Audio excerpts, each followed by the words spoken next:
नमस्कार दोस्तों, short time study में आपका स्वागत है। आज का हमारा टॉपिक है पर्सनालिटी। तो व्यक्तित्व के बारे में पढ़ेंगे।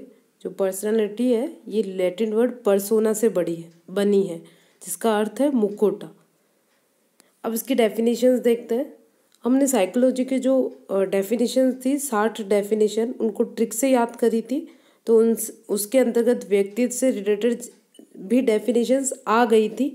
तो हमने ट्रिक वहाँ पर देखी थी। हम यहाँ ट्रिक की बात नहीं करेंगे, सिंपली हम पूरा सार देख रहे हैं।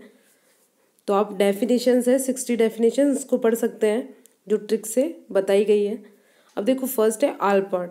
आलपोर्ट की फेमस है कि व्यक्तित्व मनोवैज्ञानिक व्यवस्थाओं का वह गत्यात्मक संगठन है जो वातावरण के साथ उसकी पूर्व अभियोजन का निर्धारण करता है। ये गत्यात्मक संगठन वाली जो लंबी वाली डेफिनेशन थी ये ऑलपोर्ट ने दी थी व्यक्तित्व के संबंध में। फिर गिलफोर्ड ने, कि गिलफोर्ड यानी गुणों का समन्वित रूप है। गिलफोर्ड यानी गुणों का समन्वित रूप। वुडवर्थ तो व्यक्ति के व्यवहार की विशेषता है। वुडवर्थ व्यक्तित्व के व्यवहार की व्यक्तित्व क्या हो गया, व्यक्ति के व्यवहार की एक समग्र विशेषता है। बोरिंग ने क्या बोला कि वातावरण के साथ सामान्य व स्थायी समायोजन ही क्या है, व्यक्तित्व है। फिर वैलेंटाइन की बात करते हैं तो जन्मजात और अर्जित, जन्मजात लड़का अर्जित लड़की वैलेंटाइन के दिन मिले तो वैलेंटाइन क्या, व्यक्तित्व जन्मजात व अर्जित प्रवृत्तियों का योग है। फिर अब हिली, तो हिली ने क्या बोला कि व्यक्तित्व वातावरण के साथ विशेषतः सामाजिक वातावरण के साथ आदतों संबंधी समायोजन की सम्मिलित अवस्था है। ये हिली ने कहा था कि आदतों संबंधी वाली किसने, हिली ने डेफिनेशन दे दी। तो ये इसकी मेन डेफिनेशंस हो गई। अब व्यक्तित्व शब्द का सर्वप्रथम यूज़ किसने किया था, एडलर ने किया था। और इसके गुण कौन कौन से हैं, तो अपूर्वता यानी यूनिक। व्यक्तित्व सबका अलग अलग होता है और जो भी होता है सब में तो उस टाइप से कि इंसान का जो होता है यूनिक होता है। व्यक्तित्व के गुण की बात करें, अपूर्वता यूनिक हो गया। वंशानुक्रम में वातावरण का उत्पादन, उसका इफेक्ट पड़ता है इस पर। बुद्धि की सीमाएं, आत्मचेतना, शारीरिक संरचना, मानसिक स्वास्थ्य, शारीरिक मानसिक वंशानुक्रम वातावरण, ये सब इसके गुण हो रहे हैं। फिर गत्यात्मकता की प्रकृति और समन्वय। अब गत्यात्मकता की प्रकृति यानी व्यक्तित्व हमेशा एक नहीं रहता, हर इंसान में यूनिक होता है लेकिन वो हमेशा एक सा नहीं रहता, क्योंकि व्यक्ति के दृष्टिकोण जैसे जैसे उसमें परिपक्वता आती है, बड़ा होता जाता है, उसका व्यक्तित्व भी चेंज होता जाता है। तो ये गत्यात्मकता की प्रकृति हो गई। समन्वय यानी मानसिक और शारीरिक दोनों का हो गया। फिर अब देखते हैं व्यक्तित्व के प्रकार। तो ये भारतीय आयुर्वेद है, उसके अनुसार वात पित्त कफ प्रधान, इस टाइप में। अब इसके अंदर क्या है इतना डीपली नहीं पूछता है क्वेश्चंस में, तो देख लेते हैं। तो भी वात यानी वायु से ग्रस्त, वायु रोगों से ग्रस्त वाले के लिए। पित्त तो आनंद युक्त होता है, सुस्त, शारीरिक रूप से सुस्त होता है। जैसे पित्त का जैसे दोष वगैरह हो तो शारीरिक रूप से कमजोर हो जाएगा। संवेगात्मक रूप से तो सशक्त हो रहा है लेकिन शारीरिक रूप से कमजोर हो रहा है। कफ वाला कि शारीरिक रूप से कमजोर, कि कफ जमा रहता है तो हालत थोड़ी ऐसी रहती है तो वो शारीरिक रूप से कमजोर हो गया। और संवेगात्मक ठीक ठीक हो रहा है तो उसका थोड़ा ध्यान रख लेना है। तो भारतीय आयुर्वेद के सबसे क्या, वात है पित्त है कफ है, तो इतना काफ़ी है, इसके डीपली से नहीं पूछा जाता है। फिर हिप्पोक्रेट्स के अनुसार, तो हिप्पोक्रेट्स था, उसने क्या, संवेग के आधार पर, हिप्पोक्रेट्स संवेग के आधार पर कफ पीले पित्त वाले, काले पित्त वाले, अधिक रुधिर वाले, इस टाइप से इन्होंने डिवाइड कर दिया था। तो ये ध्यान रखना है कि जैसे आयुर्वेद की बात करेंगे तो 3, वात पित्त कफ, और हिप्पोक्रेट्स ने किसके आधार पर, संवेग के आधार पर। हिप्पोक्रेट्स ने संवेग के आधार पर व्यक्तित्व के प्रकार बताए। अब ये स्प्रेंगर, इसको ध्यान रखना है। स्प्रेंगर ने क्या, सामाजिक दृष्टिकोण से कि सैद्धांतिक, आर्थिक, सामाजिक, राजनीतिक, धार्मिक, सौंदर्यात्मक, ये 6 टाइप के हो गए। इसमें पार्टिसिपेट किया था, इसमें उसने इसका पार्टीशन किया था। तो इसके हिसाब से ये हो गए, इसमें ये आ गए 6 पॉइंट। सैद्धांतिक, आर्थिक, सामाजिक, राजनीतिक, धार्मिक और सौंदर्यात्मक। ये क्या, स्प्रेंगर ने, जैसे स्प्रिंग होती है, स्प्रिंग में ऐसे राउंड राउंड राउंड ऐसी आकृति बनी होती है, तो ऐसे करके 6 वाले कि सैद्धांतिक, आर्थिक, सामाजिक, राजनीतिक, ये सब किस में आ जाएंगे, स्प्रेंगलर में आ जाएंगे। बाकी भारतीय आयुर्वेद ठीक है, नॉर्मल सी बात है। हिप्पोक्रेट्स ने संवेग के आधार पर। फिर है एडलर। एडलर ने क्या किया, फ्रायड की लिबिडो की आलोचना की थी। फ्रायड ने अपना दिया था, लिबिडो को महत्वपूर्ण बताया था, तो उस एडलर ने उसकी आलोचना करी थी। उसने बोला था कि महत्वपूर्ण बनने की इच्छा होती है, व्यक्तित्व के बारे में ऐसा बताया था कि महत्वपूर्ण बनने की इच्छा होती है, उसी से सब कुछ होता है। फिर हम देखते हैं भारतीय विद्वानों के अनुसार राजसी, सात्विक, तामसी, इस तरीके से बांट दिया। अब मेनली क्रैचमर के अनुसार, शेल्डन के अनुसार, क्रैशमर या क्रैचमर भी लिखा आता है, तो श से शारीरिक बनावट, तो ये क्रैशमर का और शेल्डन का दोनों ने क्या, शारीरिक बनावट के आधार पर। तो क्रैशमर था, उसने तो पिकनिक, एथलेटिक और एस्थेनिक ये इन भागों में बांटा था। जबकि शेल्डन ने क्या बोला, एंडोमॉर्फिक, मीजोमॉर्फिक और एक्टोमॉर्फिक। एक्टो यानी लंबा वाला, मीजोमॉर्फिक मीजो आयत वाला, और एंडो अंडा यानी गोल टाइप में, तो गोलाकार, ये हो गया। और क्रैशमर ने क्या बोल दिया, पिकनिक बोल दिया, एथलेटिक बोल दिया, एस्थेनिक बोल दिया। पिकनिक यानी कद से छोटे मजबूत शरीर वाले और मिलनसार लोग, पिकनिक हो गया ये। और एथलेटिक यानी वही गेम्स वाले, मांसपेशियां स्वस्थ रहती हैं, सुडौल शरीर, इस टाइप के, एथलेटिक्स हो गया। और एस्थेनिक जो भावुक, अंतर्मुखी, कमजोर शरीर वो होते हैं, वो एस्थेनिक में डाल दिया। और जो एक्टोमॉर्फिक है यानी लंबे आदमी, तो वो भी क्या, भावुक, अंतर्मुखी, कमजोर शरीर कर दिया। और जो आयताकार है उसको क्या बोल दिया, एथलेटिक्स टाइप में हो गया। अभी शेल्डन के टाइप देख रहे हैं, लेकिन शेल्डन में एक्टो वाले को कैसा बताया, एस्थेनिक के जैसे है। और मिसोमॉर्फिक कैसा है, एथलेटिक के जैसा है। एंडोमॉर्फिक कैसा है, पिकनिक वाले के जैसा है। तो इनका ध्यान रखना है, क्रैशमर का, शेल्डन का। इनका इंपॉर्टेंट है, किसके आधार पर, शारीरिक बनावट के आधार पर। फिर देखिए थॉर्नडाइक का वर्गीकरण, ये भी वेरी इंपॉर्टेंट है। सूक्ष्म विचारक कि एब्स्ट्रैक्ट थिंकर वाला जो होता है, एब्स्ट्रैक्ट जिसकी थिंकिंग होती है। कॉन्क्रीट थिंकिंग यानी विश्लेषक विचार। और थर्ड है विचार प्रधान, आइडिया थिंकर, जो आइडिया वगैरह रहते हैं वो वाला, इस टाइप का जो विचारक रहता है वो वाला हो गया। एक विश्लेषक वाला, किसी चीज़ का विश्लेषण करने वाला, और सूक्ष्म विचारक। तो ये वाली चीज़ें हो गई। थॉर्नडाइक ने 3 प्रकार का, इंपॉर्टेंट है, ध्यान रखना है, सूक्ष्म, विश्लेषक और विचार प्रधान। थॉर्नडाइक का क्या है, सूक्ष्म, विश्लेषक और विचार प्रधान, ये 3 टाइप बता दिए। अब व्यक्तित्व को प्रभावित करने वाले कारक देखते हैं। हमें पता है कि सामाजिक ये आनुवांशिक, वंशानुक्रम और वातावरण, इसका हमने देखा था जब इसके गुण देखे थे, तो हमने वंशानुक्रम, वातावरण देखा था। तो इसमें व्यक्तित्व को प्रभावित करने वाले कारक में क्या आ जाएगा, आनुवांशिक कारक आ जाएंगे और पर्यावरण वाले कारक आ जाएंगे। तो आनुवांशिक में तो क्या आ जाएगा कि स्नायु मंडल, ग्रंथियाँ वगैरह ये सब आ जाएगा। शारीरिक स्वास्थ्य वगैरह, ये जो जैविक वाले टाइप का, ये आ जाएगा। और वातावरण में सामाजिक वातावरण भी आ जाएगा, घर का वातावरण कैसा है, परिवार का कैसा है, बच्चे में अनुशासन का अभाव है, घरों का बिखराव हो रखा है, विद्यालय का वातावरण कैसा है, इस टाइप से आ जाएगा। तो इस टाइप से हो गया ये आनुवांशिक वाले और वातावरण वाला, तो व्यक्तित्व को प्रभावित करने वाले कारक हो गए। फिर ये जुंग का वर्गीकरण भी इम्पोर्टेंट है, बहिर्मुखी, अंतर्मुखी और उभयमुखी। तो मेनली इसका जुंग के वर्गीकरण में 2 ही आता है, बहिर्मुखी, अंतर्मुखी। फिर है व्यक्तित्व के प्रमुख सिद्धांत देखते हैं। फ्रायड का मनोविश्लेषणवाद वाला, इसने लिबिडो बताया था, लिबिडो यानी काम प्रवृत्ति होती है, तो इसके बारे में बताया था। और इसने, फ्रायड ने क्या कहा था कि व्यक्तित्व क्या होता है, अचेतन मन भी, व्यक्ति का अचेतन मन भी उसके व्यवहार को प्रभावित करता है। और ये जो फ्रायड के मनोविश्लेषणवाद वाले थे, सारा इसमें अचेतन मन पे ही जोर दिया है।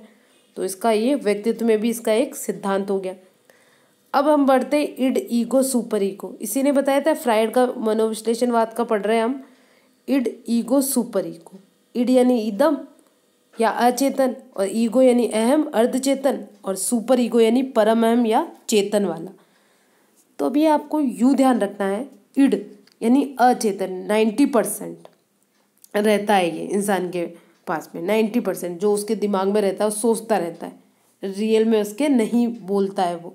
तो ये वाली चीज़ें कि दिमाग में ठीक है चलते ही रहता है, कभी कुछ भी कंडीशन वगैरह होती है तो इंसान अपने फ्यूचर का सोचने लगता है, दुखी रहता है, आधा तो सोच सोच के ही दुखी रहता है, ऐसा सबके साथ ही होता है। तो वही कि 90% अचेतन मन में रहता है।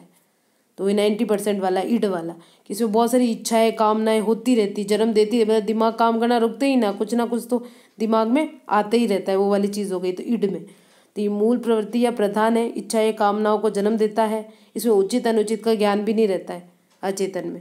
तो ये वाली बात हो गई। अचेतन की क्या बात हो गई कि मूल प्रवृत्ति प्रधान है, इच्छा व कामनाओं को जन्म देता है, किसी जलेबी को देखा और जलेबी खाने का मन हो गया, सोचता रहे वाह जलेबी है, जलेबी लेके भाग जाता हूँ, खा लेता हूँ, इस टाइप से कुछ भी मन में आ रहा है तो ये ईड वाला है। स्टार्टिंग हर किसी चीज़ को देख के हर कुछ ही दिमाग में चलता रहता है, ये ईड वाले में आ गया। ईगो क्या होता है? वास्तविकता से निकट रूप से संबंधित होता है, यानी मानवीय प्रवृत्ति वाला। ना तो सुखवादी बनो ना आदर्शवादी बनो कि ये करना है ये नहीं करना है, तो उसके बीच का, यानी ईड सबसे बेकार वाली अवस्था होगी। सुपर ईगो में तो क्या आ जाता है? आदर्श वाला, कि नहीं हम तो नहीं करेंगे, हम तो किताबों में ऐसा पढ़ते हैं, ऐसा नहीं करना चाहिए इसलिए हम तो नहीं करेंगे, या इस टाइप से। कि बहुत ज़्यादा आदर्श वाली हो गया तो सुपर ईगो वाला हो गया, एकदम महात्मा या देवत्व प्रवृत्ति टाइप का। पूर्णतः नैतिक पक्ष को बताता है सुपर ईगो, आदर्श वाला जो बताता है। ईड सबसे बेकार अबोध टाइप का रहता है, अबोधात्मा इस टाइप का रहता है। सुपर ईगो सबसे आदर्श रहता है। इन दोनों का बीच का क्या हो जाता है? ईगो हो जाता है, अर्धचेतन, इन दोनों के बीच का। यानी ईगो को अपन ऐसे बोल सकते हैं कि प्रबंधक है, ईड और सुपर ईगो के बीच का है, यानी प्रबंधक है, या फिर ये करो और ये मत करो इस टाइप का कौन बोलता है? तो ईगो बोलता है, अर्धचेतन बोलता है। ये हम सोच सकते हैं। समझ में आ गया? किसी चीज़ को देख के हर कुछ ही दिमाग में आ रहा है तो क्या हो गया? ईड हो गया। और ईड होने के बाद फिर ईगो तो मीडियम की चीज़ हो गई कि नहीं यार पैसे दे देता हूँ, बेचारा बना रहा है, पैसे दे देता। फिर सुपर ईगो में बहुत ज़्यादा कुछ आदर्श वाला आती है चीज़ें, वो सुपर ईगो में आ जाती है। तो ये ईड, ईगो और सुपर ईगो। फिर वही मस्तिष्क में क्या रहता है? अचेतन। जैसे पूरा अपन ने माने तो 10% में से 9% अचेतन में रहता है, और चेतन में कितना रहता है? 10 में से 1 भाग ही रहता है। और अर्धचेतन तो क्या होती है? चेतन और अचेतन के बीच की अवस्था होती है। अब जो हम व्यक्तित्व के जो सिद्धांत पढ़ रहे हैं इनमें ये भी इम्पोर्टेंट है शील गुण सिद्धांत का। तो कैटल, शील गुण नाम पढ़ते ही कैटल का नाम ये तो सभी को पता होगा, लेकिन आलपोर्ट भी इसमें आ जाता है। शील गुण की बात करते ही किसका? कैटल प्लस आलपोर्ट भी आ जाएगा। शील गुण की बात करते ही कैटल प्लस आलपोर्ट आ जाएगा। 12 शील गुण दिए थे कैटल ने, व्यवहार को जो निश्चित करते हैं। और इसके अंतर्गत जो मेन वर्ड, क्योंकि अब साइकोलॉजी में क्वेश्चन ऐसे आने लग गए, जैसे संवेगात्मक की शील गुण सिद्धांत के अनुसार कौन सा है? सामाजिक बुद्धि, संवेगात्मक स्थिरता, धनात्मक चरित्र, या कौन सा नहीं है, इस टाइप से करके ऑप्शन। तो ये जो मेन ये जो वर्ड्स होते हैं इनको देने लग गए आजकल एग्जाम में ऐसे ही क्वेश्चन आते हैं। और साइकोलॉजी के क्वेश्चन ऐसे ही आते हैं कि कुछ क्वेश्चन रहते हैं जो सबको ही आ जाते हैं, और बाकी ऐसे कि थोड़ा दिमाग लगाने वाले और ऑप्शन के हिसाब से करने होते हैं। और आजकल तो फैक्ट उठ के आने लग गए कि ये जो वर्ड्स होते हैं इनकी बहुत ही ज़्यादा महत्ता होने लग गई है। तो अब जैसे शील गुण दृष्टिकोण की बात करेंगे, शील गुण में तो इनमें 3 वर्ड पे फोकस करना है। क्या है? एक तो धनात्मक चरित्र, संवेगात्मक स्थिरता और सामाजिक बुद्धि। ये 3 इसके वर्ड है शील गुण दृष्टिकोण की। जब भी बात करेंगे तो 3 वर्ड जो मेन है इसका ध्यान रखना है। धनात्मक चरित्र, संवेगात्मक स्थिरता रहती है और सामाजिक बुद्धि।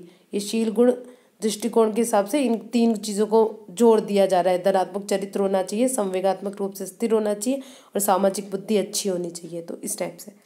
फिर एक कैटल का विशेषक सिद्धांत।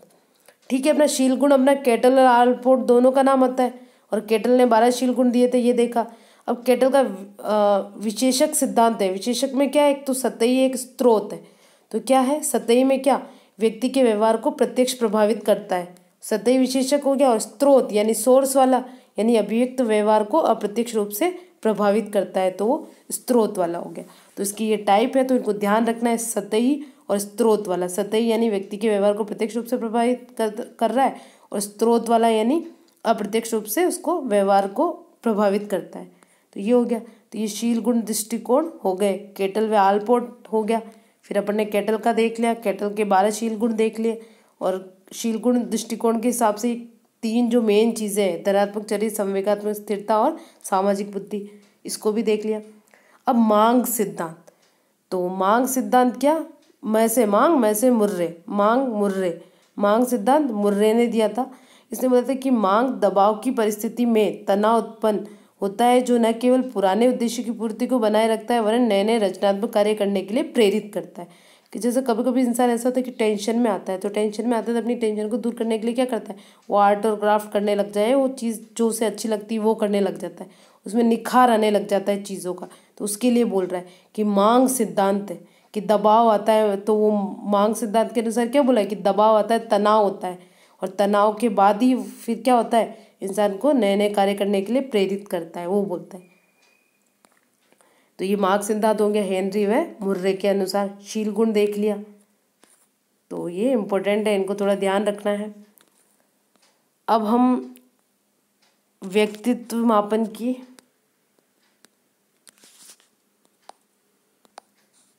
अभी पेपर थोड़ा सा इसे टर्न नहीं कर पाई, तो आप थोड़ा सा मोबाइल को टर्न करके देख लें।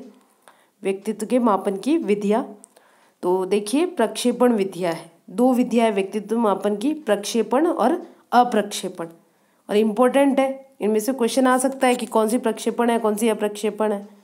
अब देखिए प्रक्षेपण में, तो प्रक्षेपण में क्या होता है, किसी चीज़ पे डायरेक्टली फोकस डालना उस टाइप का, यानी किसी चीज़ को दिखा करके, कुछ डायग्राम वगैरह दिखा करके कि सामने वाले इंसान पे इतना प्रभावित करता है कि फिर उससे उस चीज़ के बारे में, जैसे कुछ फ़ोटो दिखा दिया, और फोटो दिखाने के बाद सामने वाले को इतना उस फोटो प्रभावित करता है कि उससे फिर क्वेश्चन पूछे जाते हैं उस फोटो के संबंध में, वो जवाब देता है।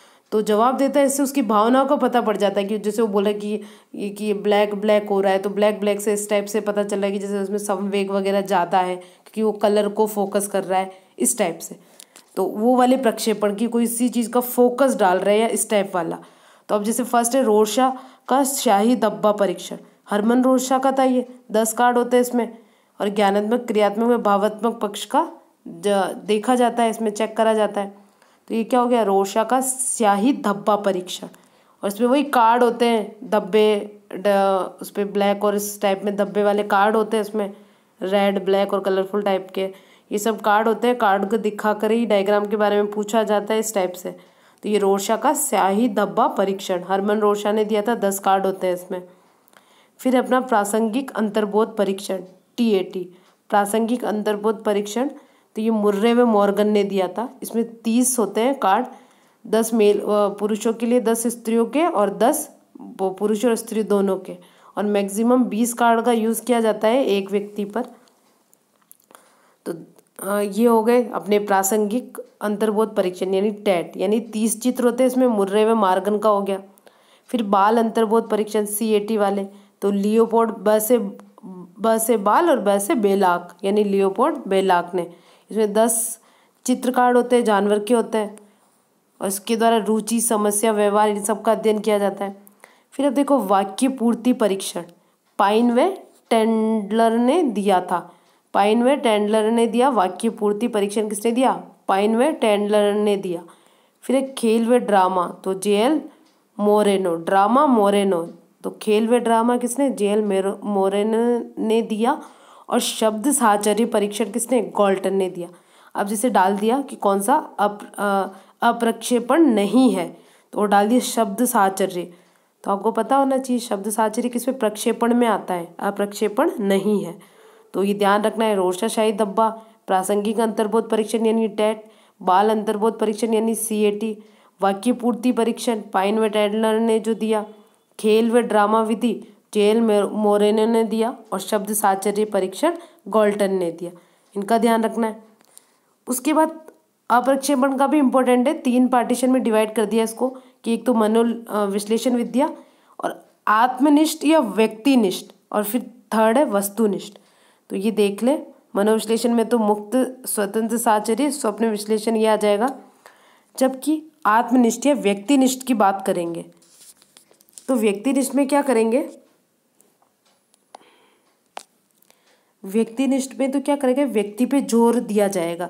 जैसे उसका एक ही व्यक्ति का इंटरव्यू ले रहे हैं, एक व्यक्ति की जो उसकी बायोग्राफी हो गई, तो इस टाइप वाले व्यक्तिनिष्ठ या आत्मनिष्ठ में आ जाएंगे, सब्जेक्टिव वाले। इसमें क्या आ जाएगा, आत्मनिष्ठ या व्यक्तिनिष्ठ, एक आदमी के लिए, जैसे साक्षात्कार इंटरव्यू हो गया, जीवन व्रत विधि हो गई, यानी जीवन इतिहास की हो गई। और जीवन इतिहास विधि इसमें क्या, व्यक्तित्व के गुण, दोष, असामान्यताएं जो होती है उसमें, उसके अध्ययन किया जाता है, और नैदानिक परीक्षण में यूज़ किया जाता है। ये जो जीवन इतिहास विधि है वेरी इंपॉर्टेंट है, कि ऐसे बोला जा सकता है कि कोई अपराधी है, मानसिक रोगी है, झगड़ालू है, प्रतिभाशाली है, इस टाइप के, या समस्यात्मक बालक है, तो उनका किस विधि से उसके बारे में जानकारी प्राप्त करेंगे, तो ये व्यक्ति इतिहास विधि के बारे में। या व्यक्तित्व का पता लगाने के लिए कौन सी विधि काम में लेंगे, तो ये व्यक्ति इतिहास विधि। फिर है आत्मकथा लेखन विधि और प्रश्नावली विधि। प्रश्नावली किसने दी थी? वुडवर्थ ने इसका सबसे प्रथम यूज़ किया था। सबसे पहले वो प्रश्नावली के बारे में वुडवर्थ ने यूज़ किया था सबसे पहले। और ये खुली, बंद, चित्रित और मिश्रित ऐसी टाइप की होती है प्रश्नावली। इसमें कुछ नहीं होते, क्वेश्चंस वगैरह रहते हैं, टिक वगैरह करने पड़ते हैं प्रश्नावली में। खुद ही को एक इंसान को दे दिया, उसको टिक करना है, खुद के बारे में क्वेश्चंस वगैरह है, उनको राइट रॉन्ग करना है। ये हो गए। तो ये अपने हो गए आत्मनिष्ठ व्यक्तिनिष्ठ विधि। फिर वस्तुनिष्ठ विधि में देखिए, वस्तुनिष्ठ में अपना क्या हो जाएगा? बहिदर्शन या निरीक्षण करना। फिर सेकंड है निर्धारण मापनी। थर्ड है समाज मिति। फिर है निष्पादन परीक्षण और फिर है परिस्थिति परीक्षण। तो परिस्थिति में कोई सी भी कंडीशन दे दी, एक कृत्रिम कंडीशन बना देते, उसमें देखते एकदम से कुछ भी कर देते कि किसी को हार्ट अटैक या इस टाइप से नाटक करते, और फिर देखते कि वो कैसे बच्चा रिएक्ट करता है या उस टाइप से आदमी कैसे रिएक्ट करता है, तो परिस्थिति हो गई, नकली परिस्थिति बना देते। निष्पादन परीक्षण अप्लाई वाला टेस्ट होता है। निष्पादन परीक्षण अप्लाई वाला टेस्ट टाइप का, कि कोई भी कार्य किसी लोगों को करने के लिए दिया जाता है, तो ये निष्पादन वाले में आता है। समाज मिति में ऐसा किया जाता है कि समाज में जो सबसे लोकप्रिय व्यक्ति है उसके बारे में पता लगाया जाता है, तो समाज मिति होती है। समाज मिति के लिए ऐसे ही क्वेश्चन आता है कि सबसे लोकप्रिय व्यक्ति को पता लगाने के लिए कौन सी विधि काम में लेते हैं, तो समाज मिति लेते हैं। निर्धारण मापनी और ये बहिदर्शन निरीक्षण, कि निरीक्षण ऑब्जर्वेशन वगैरह करके इस टाइप का हो गया। तो ये सारी क्या हो जाएगी? वस्तुनिष्ठ में आ जाएगी। और व्यक्तिनिष्ठ या आत्मनिष्ठ, इनका ध्यान रख ले आप। और फिर ये जो हमारे प्रक्षेपण कौन कौन सी है, तो प्रक्षेपण में वाक्य पूर्ति भी आ रहा है, खेल व ड्रामा भी आ रहा है, शब्द साहचर्य भी आ रहा है, तो इनको आपको ध्यान रखना है। ये हमारे इम्पोर्टेंट है, कौन किधर आ रहा है, तो ये इम्पोर्टेंट है, आपको ध्यान रखना है इसको। अब इसके कुछ क्वेश्चंस है जो आपसे इजीली हो जाएंगे, तो आपको करने हैं ये। तो ये व्यक्तित्व का मूल्यांकन उसके संपर्क में रहने वाले लोगों से करवाया जाता है। तो किस में करवाया जाता है? उसके संपर्क में रहने वाले लोगों से करवाया जाता है। तो उसमें क्या रेटिंग स्केल में होता है, ऐसा रेटिंग स्केल में जैसे रेटिंग देना कि कौन सा अच्छा आदमी है, कौन सा नहीं है। तो जैसे 3 आदमियों की सूची बना दी, उसमें से बोलते कि बताओ इसमें से कौन सा अच्छा, फर्स्ट नंबर पे कौन है, सेकंड नंबर पे कौन है। तो ये क्या हो गया? रहने वाले लोगों से करवाया जाता है व्यक्ति का मूल्यांकन। तो ये क्या? रेटिंग स्केल या मापदंड परीक्षण हो गया। फिर सेकंड क्वेश्चन, व्यक्ति की संपूर्ण सूचनाएं उसके व्यक्ति इतिहास विधि में और संगठित व्यक्तित्व कहते हैं जिनमें निम्नांकित पक्षों का विकास हो, सभी आ जाएगा। चौथे क्वेश्चन में शील गुणों का अध्ययन किस मनोवैज्ञानिक ने? तो अपना ऑलपोर्ट था अपना, ऑलपोर्ट के साथ में अपना केटल भी था, पर केटल नहीं है तो ऑलपोर्ट आ जाएगा। फिर पांचवा क्वेश्चन है कि समूह के व्यक्तियों में से पहली पसंद का व्यक्ति चुनने के लिए कहा जाता है, तो वो समाज मिति आ जाएगा। रेटिंग स्केल में तो क्या कर रहे हैं कि व्यक्ति का मूल्यांकन संपर्क में रहने वाले लोगों से कराया जा रहा है, और वही पहली पसंद का व्यक्ति बोलेगा तो समाज मिति आ जाएगा। और वांछित व्यक्तित्व क्या होता है? संवेगीय स्थिर होता है। फिर सातवां है व्यक्ति शब्द की उत्पत्ति लैटिन भाषा के किस शब्द से हुई है? तो परसोना से हुई है, लैटिन वर्ड परसोना। फिर आठवां देखिए, प्रक्षेपी परीक्षण विधि दी गई है, पहचानिए। तो प्रक्षेपी वाली कौन सी थी? शब्द साहचर्य परीक्षण, ये था। फिर नौवां क्वेश्चन कि मनोविश्लेषण के सिद्धांत का प्रतिपादन किसने किया? तो वही फ्राइड आ जाएगा। फिर 10वां क्वेश्चन देखिए, सामाजिक विकास में कौन आ जाएगा? खेल आ जाएगा। फिर 11 क्वेश्चन कि कौन व्यक्तित्व को सीधे प्रभावित करता है? तो मानसिक होता है, शारीरिक भी होता है। तो इस तरीके से क्या हो जाएगा? उपयुक्त सभी हो जाएगा। फिर 12 क्वेश्चन देखिए, डेफिनेशन किसने दी कि संक्षिप्त वार्तालाप द्वारा व्यक्ति को समझने की विधि है, ये वुडवर्थ हो जाएगा। और यह करो या ना करो, ये क्या हो जाएगा? बीच वाला कौन सा? ईगो। तो सेकंड ऑप्शन हो जाएगा 13 में। तो आपको इनको करना है। धन्यवाद दोस्तों।